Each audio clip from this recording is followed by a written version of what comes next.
Oda megállítják, abban a pillanatban csomakoltól mindenki tudják. Most lett Kijevben. Mindjárt abba kezdjük. Uraim és hölgyeim, köszönöm szépen az együttműködésüket. Ha az intézkedéssel kapcsolatban bármiféle panaszuk lenne, fordulhatnak az érdi rendőrkapitányságra, Budapest, illetve a budapesti, illetve az országos rendőrfőkapitányságra, Pest, Teve utca 4-6, illetve a független rendészeti panasztestülethez. Köszönöm szépen, a viszontlátásra! Köszönjük szépen! Szép jövőt!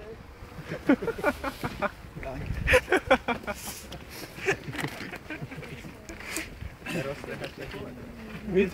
Azután nyertem jön. Gyerekek. Ő a góri necsölt, ő a góri. És látjátok, hogy nem tudom, hogy mégis nem tudjuk mit mondani. Bosa! Ohó! Ajajaj!